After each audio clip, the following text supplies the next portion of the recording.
You've turned up for the treats. Good boy.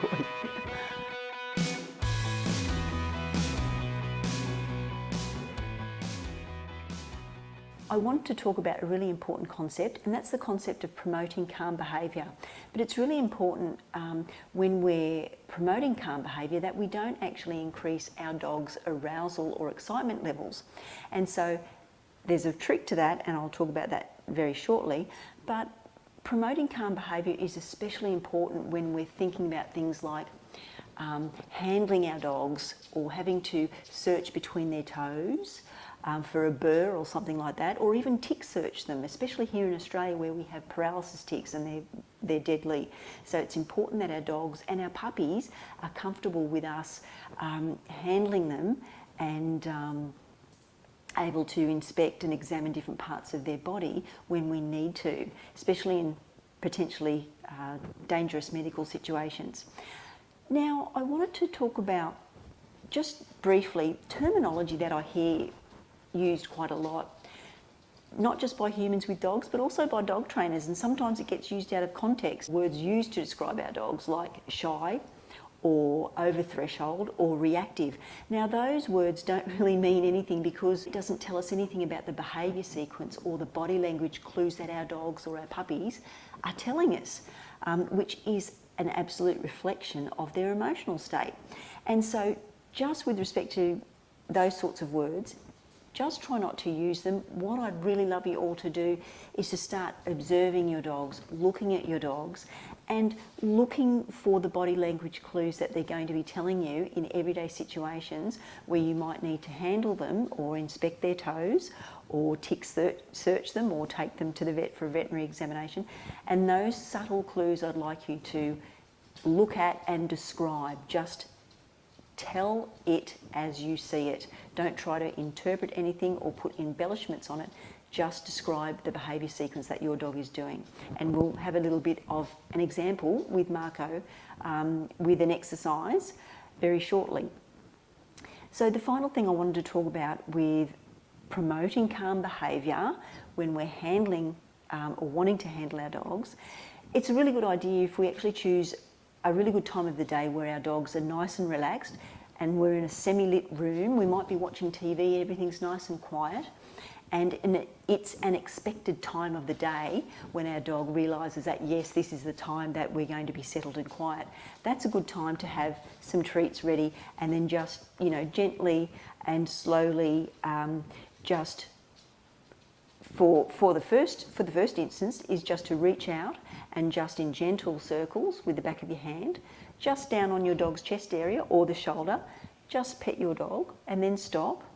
And then if they're seeming comfortable with that and they're not demonstrating any body language clues like licking their lips or yawning or turning their head away or putting their ears back or avoiding eye contact with you so you can see the white of their eye, if you don't see any of those little subtle body language clues, then that's a really good sign that your dog is enjoying that interaction.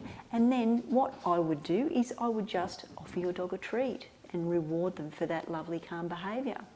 So what you're doing there in the first step of the exercise that I wanted to talk about when we're promoting calm behaviour, when we're wanting to handle our dogs, is to reach and treat when you know that your dog's nice and comfortable. So what happens if you've reached your hand out just to pet your dog, just on the chest as we talked about, and your dog's showing those body language clues where they're not feeling comfortable? They might be lip licking, they might have yawned, or they might have had a dry body shake, they might have turned their head away from you, started panting intermittently, and just interpret that body language clue with caution, particularly if you're living in a hot area that's quite hot and humid like we are in southeast Queensland. So your dog is more than likely trying to cool themselves down, but it could also be just a sign that your dog isn't feeling comfortable in that situation. So if you've reached out to your dog and your dog has demonstrated any of those signs, then simply, instead of treating, I just want you to retreat your hand. So if everything's going fine, reach and treat. If things aren't going fine, reach and retreat your hand. So they're just two simple little things to remember.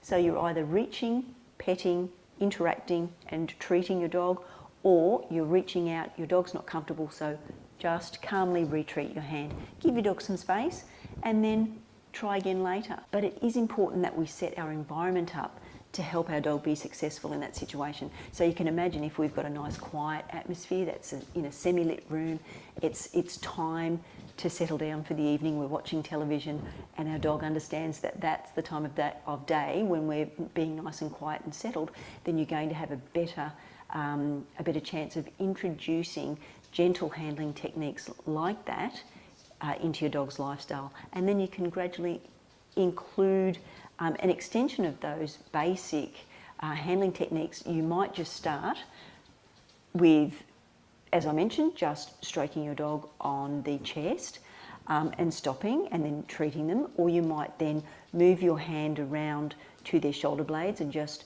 gently stroke down their back, and then you may reward them.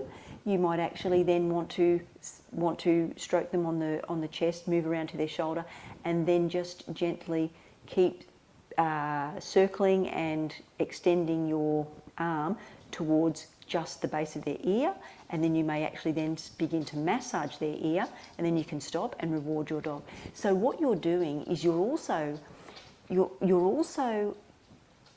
using a technique where your interaction physically in a tactile way with your dog doesn't increase their arousal levels or their excitement levels.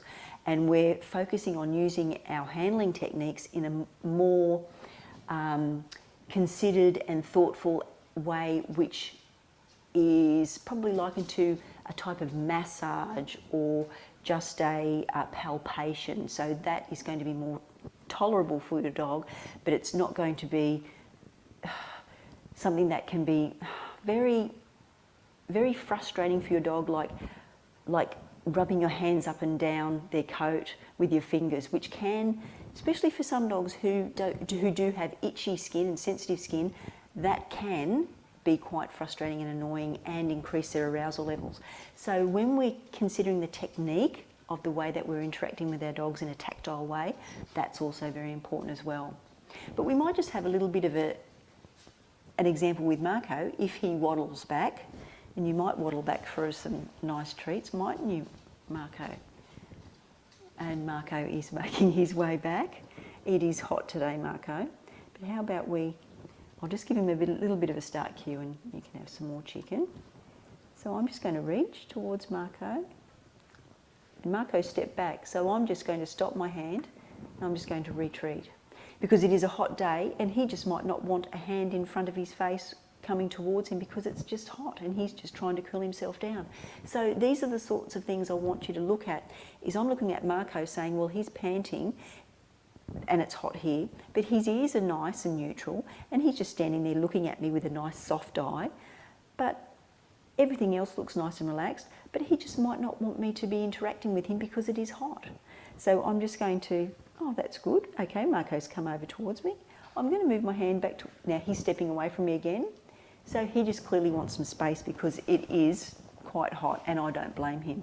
So this isn't a great time for me to demonstrate this example because it is hot, but it's also giving you an idea of what you should be looking for with respect to the behaviour sequence that your dog is displaying to you. And so those little subtle clues of Marco just stepping away from me while still being focused means I should pay attention to that isolated clue of him increasing the distance away from me and just give him some space. It's not the time for me to try to create pleasant associations in a handling training session for Marco at this time. It might be better for me to wait in another few hours when it's nice and cool, and we might be sitting down in a cooler area upstairs on the lounge watching a movie or just sitting quietly at another time. Well, I'm really hoping that you're going to see the value of being able to promote calm behaviour, especially during